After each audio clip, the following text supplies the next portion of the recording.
Buenas noches a todos. Hoy día vamos a dar inicio a la clase. Vamos a comenzar hablando de lo que es la gestión organizacional y la gestión de cambio organizacional. Como todas las clases, va a quedar grabada, va a estar disponible el video a partir de mañana y el material que utilicemos se sube al finalizar la clase en vivo.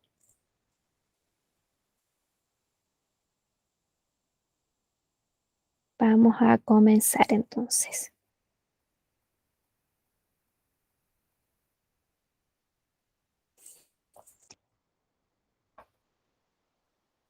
¿Qué es la gestión del cambio organizacional? Es principalmente una estrategia para gestionar los nuevos cambios o efectos que queremos en nuestra empresa o institución. Estos cambios que queremos gestionar son principalmente cambios atribuibles al personal o al recurso humano. O sea, son nuevas actitudes, nuevas actividades que queremos que ellos logren. ¿Qué vamos a lograr realizando cambios organizacionales en nuestra empresa? Primero vamos a mejorar las expectativas que tienen nuestros clientes sobre nuestra institución. Vamos a tener mejores herramientas de comunicación y además vamos a tener una iniciativa de cambio permanente en nuestros trabajadores, lo que nos va a llevar además a aumentar la calidad y el compromiso con la institución. ¿Cuáles son algunos conceptos que podemos decir de cambio organizacional? Primero es la capacidad de adaptación de las organizaciones a diferentes transformaciones que se van atribuyendo a cambios en el ambiente interno o externo de nuestra institución y que en el fondo nos llevan a un aprendizaje sobre nuevos problemas, sobre nuevas estrategias o sobre nuevos métodos para poder competir con las otras instituciones semejantes a las nuestras. Estos cambios se van a originar principalmente por estas diferentes fuerzas internas, ¿no es cierto?, que van a proceder dentro de la organización o desde fuera. Lo ideal es que cuando sucedan estas transformaciones o estos cambios, los líderes de la empresa logren, ¿no es cierto?, llevarlo a cabo, explicarlo a los trabajadores y que no generemos ningún roce ni ninguna resistencia a este cambio, porque en sí los cambios siempre van a ser positivos y en pro de una mejoría para la institución. ¿Cuáles serían los factores necesarios para esta gestión del cambio? Primero, hay que tener clara cuál es la misión y visión de nuestra institución. ¿Vamos a mantener esa misión y visión durante este año o queremos o pensamos realizar nuevas metas y objetivos para nuestra institución? De ser así, tendríamos que actualizarlas o ya entrar netamente a cambiarlas. Además, tenemos que ver cuáles son nuestros objetivos en cuanto a innovación, a experimentación, si es que tenemos pensado traer nuevas tecnologías, porque entonces va a ir de la mano con las capacitaciones para nuestros trabajadores. Y también tenemos que ver si estos cambios que deseamos van a ser a nivel de todos los trabajadores o solo en ciertas áreas. Eso hay que tenerlo claro. Cuando sea solo en ciertas áreas, ¿no es cierto?, procurar el realizar las reuniones necesarias para ir informando de este proceso, no llegar e imponer el cambio de un momento a otro. Lo mismo igual que si fuese en toda la empresa. Y es importante, ¿no es cierto?, que en estas reuniones se les dé igual el tiempo necesario a los funcionarios para poder plantear sus dudas, sus inquietudes. ¿Cuáles podrían ser algunas estrategias exitosas para una gestión del cambio organizacional? Primero, que tengamos una visión común del cambio. Y en esto nos ayudan las reuniones periódicas que se realizan en la institución. El que todos sepamos realmente por qué queremos cambiar algo, cómo lo vamos a llevar a cabo antes de que se inicie el proceso en sí. Que hayan figuras fuertes de liderazgo y que sepan también comunicar muy bien cuál es la visión y la misión de nuestra institución. Que tengamos un plan educativo para todos los trabajadores, sobre todo ya establecido antes de que empecemos a realizar estos cambios, cosa que al momento de ya implementarlos, ellos ya cuenten, ¿no es cierto?, con las capacitaciones necesarias para poder trabajar y no sentirse, ¿no es cierto?, acorralados o con esta pirámide del cambio que ya vamos a ver más adelante.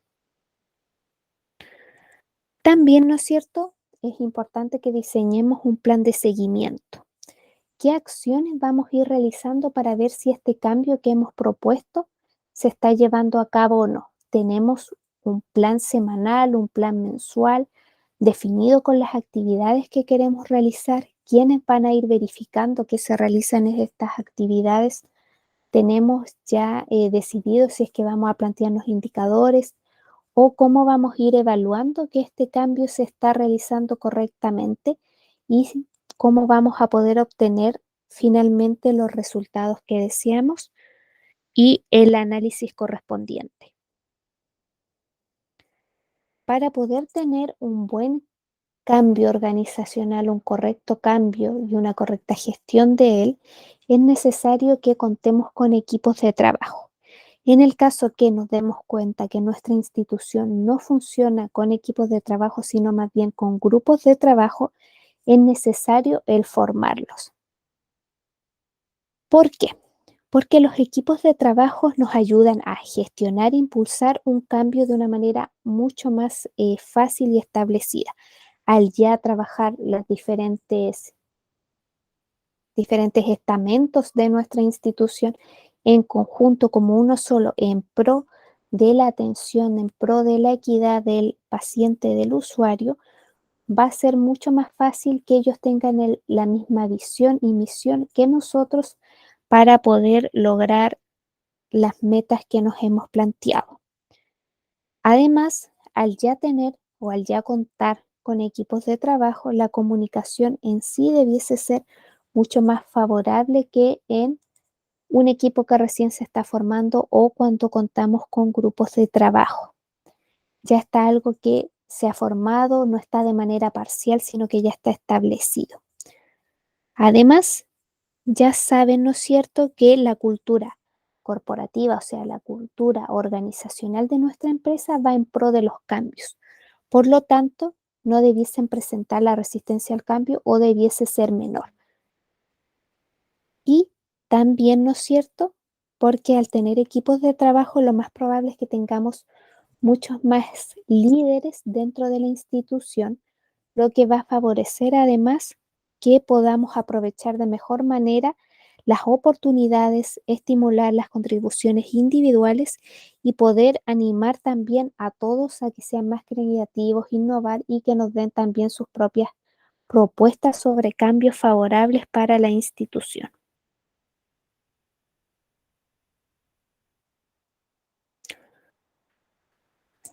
Principalmente dentro de los niveles del cambio tenemos dos, el nivel de quiebre y el nivel de transformación. ¿Cuál va a ser el nivel de quiebre? Hay una ruptura de la monotonía que tenemos en nuestra institución, donde trabajábamos día a día con ciertos comportamientos, procesos, metodologías y era lo que todos estábamos acostumbrados. Cuando se produce un quiebre, esto ya no nos funciona. Por lo tanto, por alguna razón o algún problema interno en la institución, vamos a tener que modificarlo. La ventaja de los quiebres es que no están asociados a ningún juicio de valor. Lo positivo, lo negativo de esto es la mirada que va a tener el empleador, pero la cual sabe que se tiene que hacer sí o sí por este quiebre que hubo. La transformación viene, ¿no es cierto?, por una idea que va a entregar un líder. Por lo tanto, ¿no es cierto?, es en pro de la mejora de la calidad de la institución, de una mejor equidad, una mejor atención. Los procesos, por lo tanto, de transformación van a implicar alguna estructuración mucho más profunda y por lo tanto podrían tener un poco más de resistencia, podrían conllevar un poco más de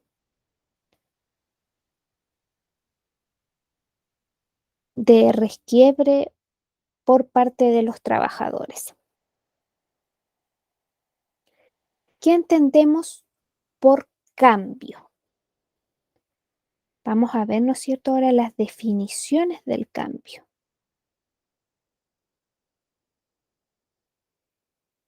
El cambio es una transformación que es principalmente significativa y es una transformación que busca nuevas estrategias, nuevos sistemas, procedimientos y o prácticas de trabajo que van en pro, como decíamos, de la mejora de calidad de nuestras instituciones. Por lo tanto, lo que queremos hacer con un cambio es mejorar la agregación del valor privado o público de nuestra institución. Y este cambio va a quién afectar, principalmente a nuestros usuarios, a quienes se atienden con nosotros, pero también a los trabajadores, quienes somos partícipes o a quienes entregamos esta atención. Por lo tanto, afecta a un gran número de personas. Como les mencionaba en las primeras diapositivas, cuando generamos o cuando queremos realizar un cambio, podemos tener lo que se llama la resistencia al cambio, que es algo normal e inherente al ser humano. Partimos de la premisa, eso sí, que la gente no es que quiera resistirse al cambio ni a ser cambiada, sino que simplemente suceden ciertas actitudes o ciertas falencias en el proceso de gestión del cambio organizacional que llevaron a que se produzca esta resistencia, como por ejemplo el no tener de antemano información sobre este cambio que se quiere realizar, el que la jefatura no haya realizado las reuniones correspondientes, el que no se nos dé la palabra o no se nos tome en cuenta respecto a estos nuevos cambios, y eso va a terminar generando un miedo en los trabajadores y por tanto este rechazo a este cambio, aunque el trabajador sepa en sí que va a llevar a un cambio positivo tanto para ellos como para los usuarios, no va a poder, ¿no es cierto?, negarse de sentir esto.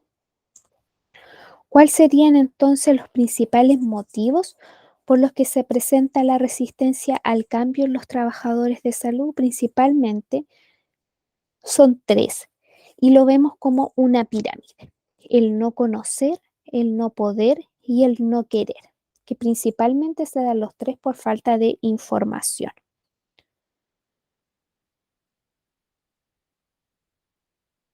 La resistencia al cambio se da entonces porque sentimos que vamos a perder algo, porque estamos acostumbrados a realizar un proceso de cierta manera. Por no entenderlo, porque no se nos ha explicado el proceso del cambio, cuáles son las implicancias, cuáles debiesen ser los resultados al incorporarlo, y eso nos va a llevar a tener una desconfianza, un temor a este desconocimiento, a esta falta de información. El que estemos contaminados, ¿a qué nos referimos con estar contaminados? Al hacernos cierto mucho oído sobre los rumores que circulan dentro de la misma institución sobre estos nuevos cambios, dejarnos llevar, ¿no es cierto?, por lo que piensan los otros y no actuar realmente a lo que nosotros estamos entendiendo o escuchando desde la misma boca, ¿no es cierto?, desde las mismas palabras de nuestro líder. Otro, otra razón de la resistencia al cambio es tener un diferente punto de vista, que no estemos de acuerdo quizás con este cambio que se está realizando, o que quizás pensemos que era mejor cómo nos manteníamos, o nosotros tener una idea que puede ser más factible. Por eso es que es importante que cuando se quiera realizar algún cambio, alguna nueva metodología, nueva estrategia en la institución, se realicen reuniones informativas antes de. Entonces, volvemos a la pirámide, ¿no es cierto?, de la resistencia al cambio, que dijimos que era no querer, no poder y no conocer. ¿A qué nos referimos entonces con el no querer? El no querer es principalmente, ¿no es cierto?, miedo al cambio, es el miedo a la realidad, a descubrir que quizás puedo cometer mayor errores, que estoy mal, que necesito además quizás capacitación, que voy a realizar algo que es desconocido, algo que va a ser nuevo para mí y no quiero, ¿no es cierto?, cometer errores, no quiero tener que ser juzgado. Principalmente por eso se da el no querer, porque tengo miedo a no poder obtener estas nuevas habilidades que debiesen venir de la mano de esta capacitación. El no poder, ¿no es cierto?, que se da mucho de la mano y viene generalmente pos el no conocer, que consiste, ¿no es cierto?, en que yo me veo un poco más insignificante a cómo veo a mis compañeros. O sea, ¿no es cierto?, aquí hay un problema de autoestima, la cual, ¿no es cierto?, tengo cierto miedo o siento que tengo cierta incapacidad para poder realizar o para poder afrontar esta nueva estrategia. ¿Por qué? Porque no voy a ser capaz de ejecutarla o no voy a ser capaz, ¿no es cierto?, de realizarla como los otros los esperan de mí. Siento que no voy a ser capaz de cumplir con las expectativas que se tienen de mí. Y el no conocer, que es el más común de las tres razones de resistencia al cambio, es porque, ¿no es cierto?, no se nos explicó, no se hicieron las reuniones, no sé, quizás que este cambio es para mejorar la productividad o para mejorar la atención en salud. Finalmente, ¿por qué lo desconozco? Porque los encargados de introducir este cambio no plantearon a todos los trabajadores a los que iba a ser impuesto todas estas nuevas estrategias, estos nuevos objetivos, ni se les capacitó. Por lo tanto, no tengo idea de qué es lo que se va a realizar y por ende tampoco quiero aceptarlo. ¿Cuáles podrían ser las herramientas que utilicemos para evitar esta resistencia al cambio? Primero, entregar la información adecuada en el momento adecuado, que contemos con formación académica, o sea, con capacitación para todos los funcionarios, que logremos escuchar, ¿no es cierto?, a través de las reuniones, que todos sean partícipes y que puedan dar su opinión, el que podamos también realizar negociaciones con nuestros funcionarios, y que no se tenga que llegar a imponer siempre este cambio ni tampoco llegar a la manipulación. Hay otros factores que podrían influenciar, ¿no es cierto?, en que no estemos optando o no estemos llegando a tener este cambio necesario que buscamos en la institución.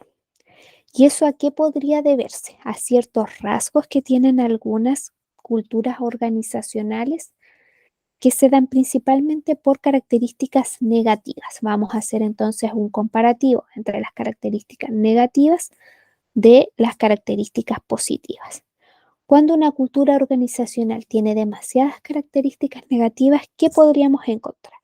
Por ejemplo, si de jefatura se nos cita al personal a reunión a las 3 de la tarde, el que solo algunos lleguen puntuales a las 3 y los demás empiecen a llegar a las 3:15, a las 3:30, ya va a generar resquemores entre nosotros mismos, funcionarios, de que estamos perdiendo tiempo valioso en realizar nuestras funciones, tras otros compañeros simplemente llegan tarde, no se le da la misma importancia, que quizás jefatura no diga nada ante eso. Entonces, todo eso va acumulando, en el fondo, negatividad entre toda la población funcionaria.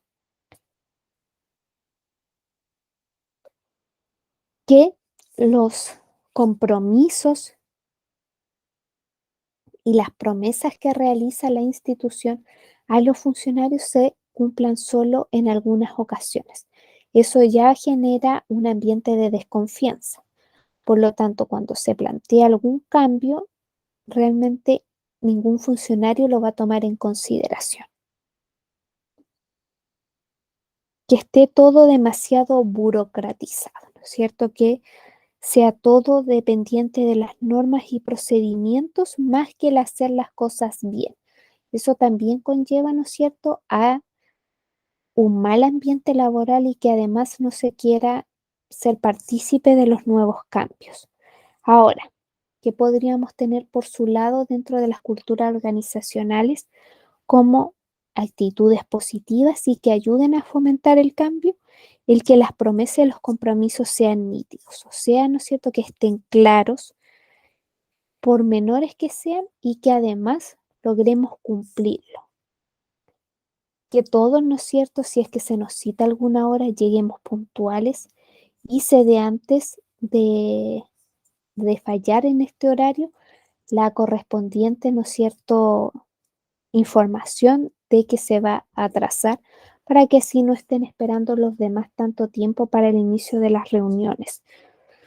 Que el hacer las cosas bien, ¿no es cierto?, tenga su ponderancia sobre las normas y los procedimientos y que además todos podamos proponer cambios e innovaciones que se nos ocurran, ¿no es cierto?, en pro de la calidad y la mejora de la institución, que todos podamos ser partícipes. Por lo tanto, dentro del modelo de cambio de cultura organizacional tenemos ciertas cosas que van a ser sí o sí importantes y que vamos a estar utilizando. Por ejemplo, para poder, ¿no es cierto?, plantear estos cambios, tenemos que diagnosticar la cultura actual con la que contamos. Ya dijimos que si teníamos una cultura negativa iba a ser un poco más difícil introducir un cambio en la institución. Identificar los comportamientos deseados que queremos y fomentarlos.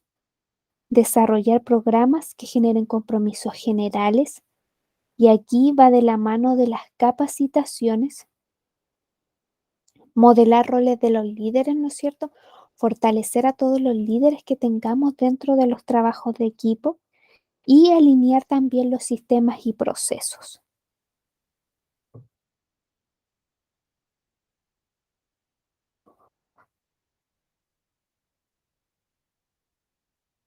Por lo tanto, ¿qué logramos, no es cierto?, con los cambios de la cultura organizacional y la gestión de ella. Primero, mejorar la capacidad competitiva de los recursos humanos. Vamos a mejorar la calidad de los servicios prestados. Vamos a poder desarrollar conciencia y sentido de pertenencia en todo el personal. Vamos a mejorar la rentabilidad y productividad de nuestra institución. Podríamos incluso llegar a ampliar los servicios. Vamos a poder mejorar la realización de los de los procedimientos en favor de la salud y de nuestros pacientes, y además podríamos incluso llegar a ampliar la estructura física de nuestra institución.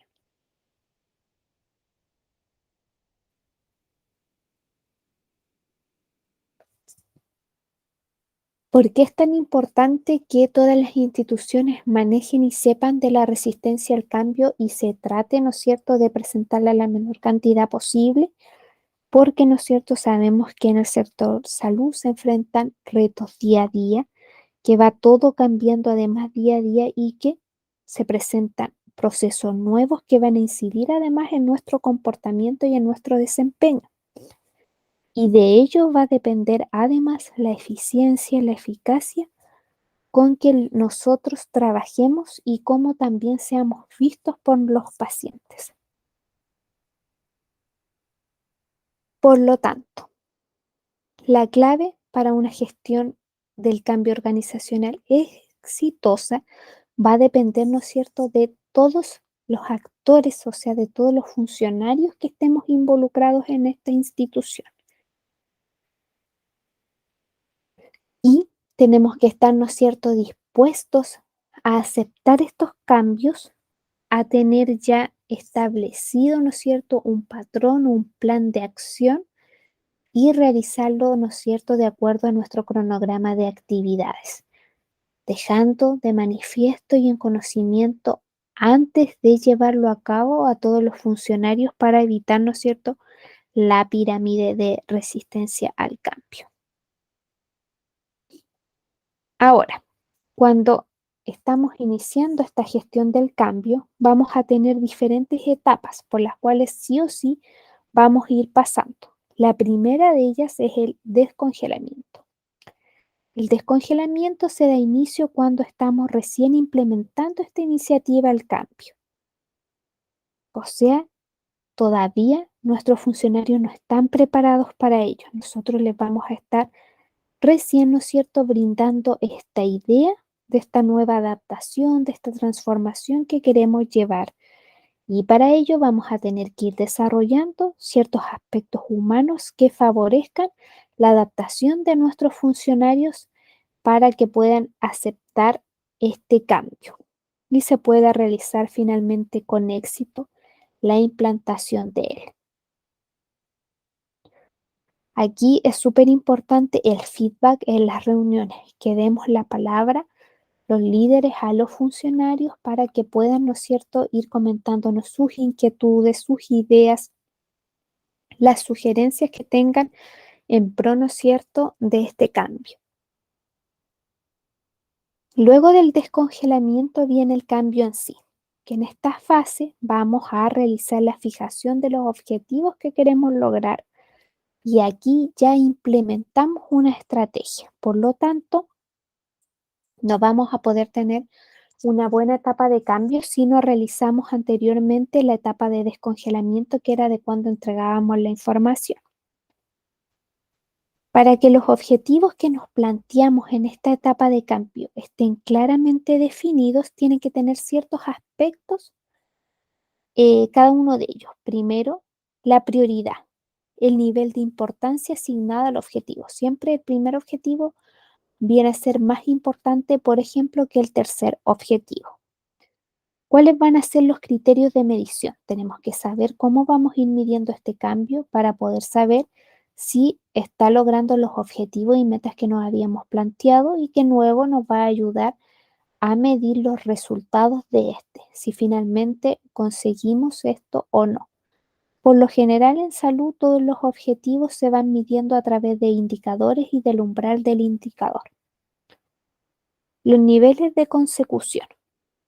Aquí lo que buscamos es establecer el nivel deseado del objetivo que estamos esperando lograr. Vamos a fijarnos estándares o ciertos niveles de grado o éxito conseguido. O simplemente también podría ser algo más sencillo si se consigue o no. Como tercera etapa tenemos el recongelamiento. Aquí es, ¿no es cierto?, cuando ya se han producido los cambios deseados, o sea, logramos implementar nuestras estrategias, logramos consolidarlas, obtuvimos los resultados que esperábamos, se cumplieron nuestros objetivos, pero para poder consolidar estas mejoras vamos a necesitar producir más, obtener mejores cambios y o generar cambios nuevos de una manera bastante más significativa que la primera vez, ¿no es cierto?, que implementamos el cambio. Para ello, ¿qué vamos a tener que hacer? Primero, ¿no es cierto?, aumentar o favorecer la adaptación de todo el personal a los cambios, a las transformaciones. Y de ello, ¿no es cierto?, puede que tengamos que nuevamente entrar en este proceso de entregar información, entregar nuevas estrategias, solicitar el nuevo cumplimiento de objetivos. Por lo tanto, ¿no es cierto? Es como volver un poco a la primera etapa, solo que aquí ya hemos cumplido algunos de nuestros objetivos.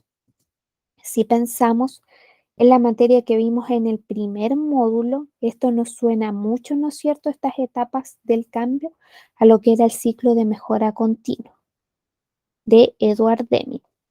Así que no olvidar lo primero que vimos respecto a gestión de calidad. Dentro del recongelamiento vamos a tener, por lo tanto, que determinar los objetivos de este nuevo cambio de forma precisa y lo más clara posible. Vamos a tener que crear nuevamente una estrategia para este nuevo cambio diseñar el cambio organizacional de la entidad, de nuestra institución, y además mantener y consolidar el proceso de innovación. ¿Por qué? Porque dijimos que al establecer ya un cambio y lograr los objetivos, lo que buscamos es producir más y mejorar más. Por lo tanto, tenemos que ir por otros nuevos cambios. ¿Cómo podemos ir por otros nuevos cambios? Buscando problemas, buscando oportunidades, haciendo un análisis FODA como institución.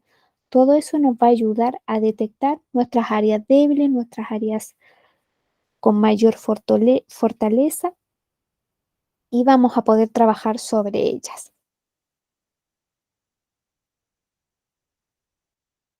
¿Qué componentes podríamos mencionar como intervención de gestión para las organizaciones de salud?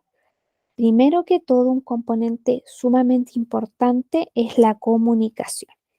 El que podamos mencionar, ¿no es cierto?, a toda la institución, a todos los funcionarios, la razón que tiene este cambio, el para qué es importante, ¿no es cierto?, realizarlo. Y esto nos va a ayudar y nos va a brindar la credibilidad frente a los demás, ¿no es cierto? Y nos va a dar también el apoyo necesario para poder implementar el cambio. Otro componente van a ser, por ejemplo, los análisis de impacto. Toda gestión del cambio que realicemos va a conllevar, ¿no es cierto?, ciertas rupturas de recurrencia, ciertas rupturas de la monotonía a la que estaba acostumbrada la institución y podrían generar quizás algún tipo de conflicto o algún accidente. Entonces, frente a eso es necesario que nosotros tengamos, ¿no es cierto?, una medición de los posibles riesgos que conllevarían el implementar este cambio. La movilización. Tenemos que considerar quiénes van a ser los actores principales que van a participar de este cambio. ¿Quiénes van a ser de nuestros funcionarios los que van a realizar los procedimientos? ¿Quiénes van a ser los encargados de nuestros funcionarios de ir verificando que se realicen las actividades que hemos planificado?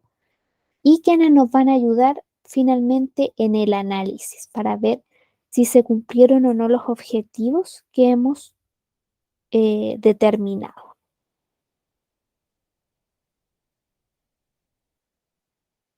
También, ¿no es cierto?, tenemos lo que es la contención y el despliegue emocional, que se va a dar principalmente por el clima organizacional con el que contemos en nuestra institución.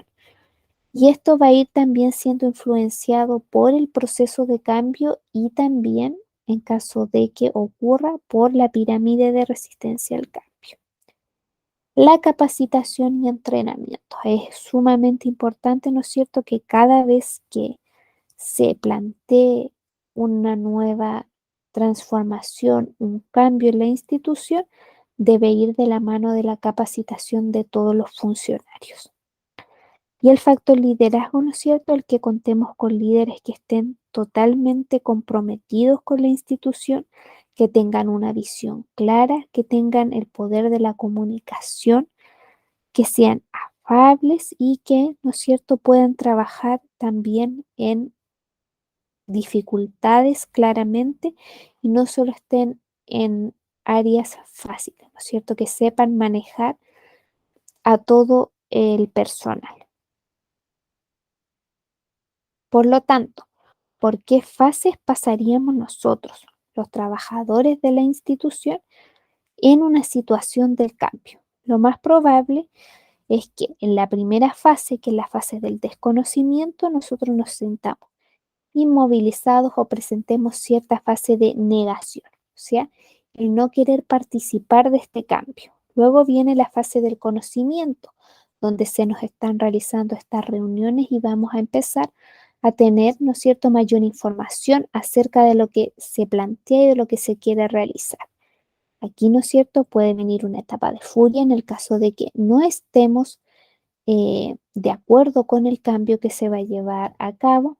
Puede haber una fase de regateo en el caso de que queramos implementar el cambio también como funcionarios, pero no del todo como se nos está planteando. Entonces, queremos solo llevar a cabo lo que se nos acomoda a nosotros.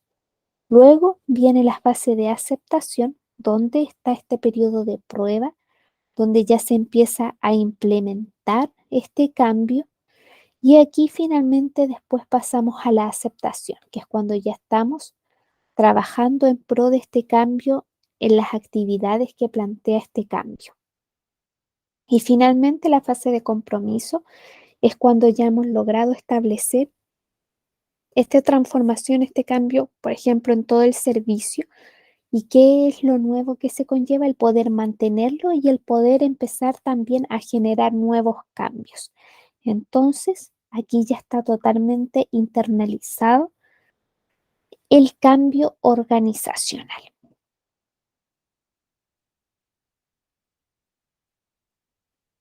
Esa ha sido la clase de hoy.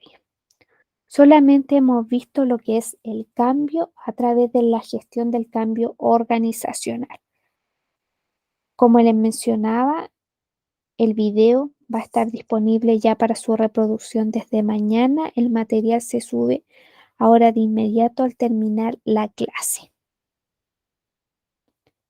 Cualquier duda, como siempre, recuerden que me pueden escribir por el chat. Lunes, miércoles y viernes tengo el horario de atención, así que esos días les responderé. Cualquier duda de los test, de los cuestionarios, también me van comentando. Que tengan una muy buena noche. Nos vemos la próxima semana. Recuerden que el módulo 2 termina el 29 de septiembre, por lo tanto, tienen hasta esa fecha para poder resolver todas las evaluaciones.